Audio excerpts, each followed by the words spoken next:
Fairchild brought in a great offense this spring, and something that all the guys bought into, and we're very excited to get back into it come camp. What do you like about it? Just a variety. We have a lot of different stuff that we can do in the field, and we're not, you won't see just one basic thing out of us this year. You'll see, you might see a pistol one play, we might go spread another play. It's just the variety in his offense that he brings. What impact has that had on you in terms of what you had to study and mentally prepare for?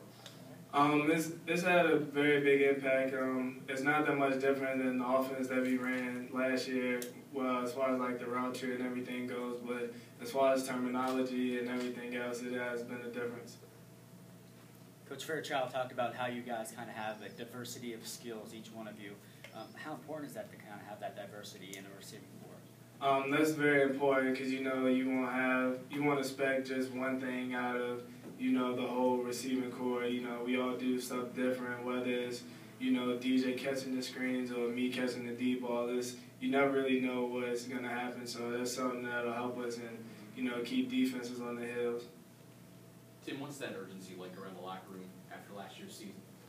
It's very urgent. A lot of guys. We have 6 seniors, and we want to win now, and that's just something that we have to instill in the younger guys and bring them along and get them to buy in. And just last week we had a conversation in the locker room talking about the bowl game, and that's something that we all want to get back to. We want to bring back the winning after the down season that we had last year. Were you surprised last year? Because you guys had the 4-8 season in Coach Lemon's first year, then you really came on. And were you a little bit surprised in last year's result?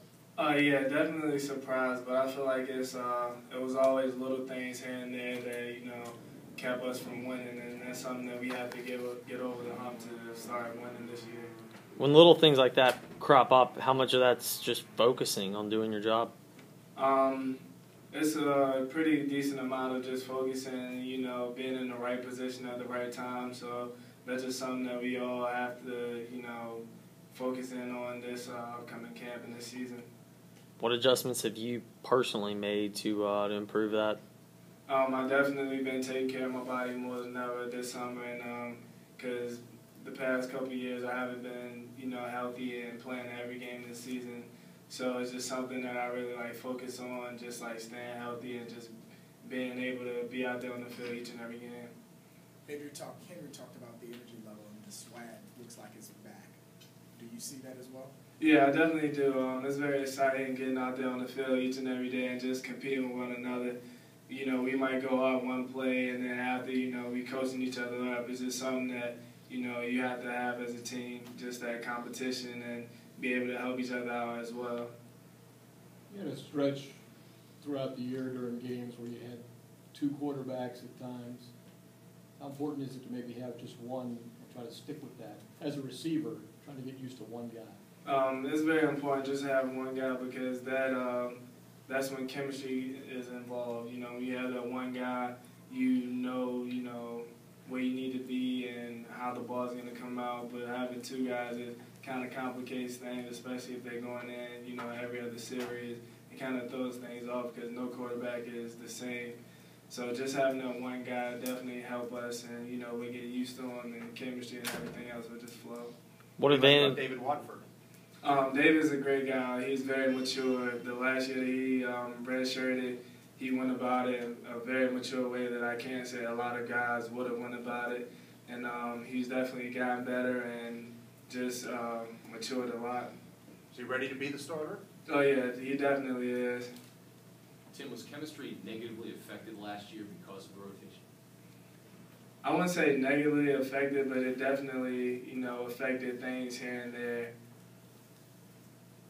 How? I guess just knowing, like I said, where to be and, how the ball's going to come out and how to, help a quarterback. And I guess just, being in the pocket for the lineman, it might have, I guess it threw things off with some of the linemen. Just, knowing how long to block or, where the quarterback's going to be in the pocket. Does it have a snowball effect where different guys are trying to get on the same page and then they can't, and then that just snowballs? Yes, I feel like that's probably what happened last season.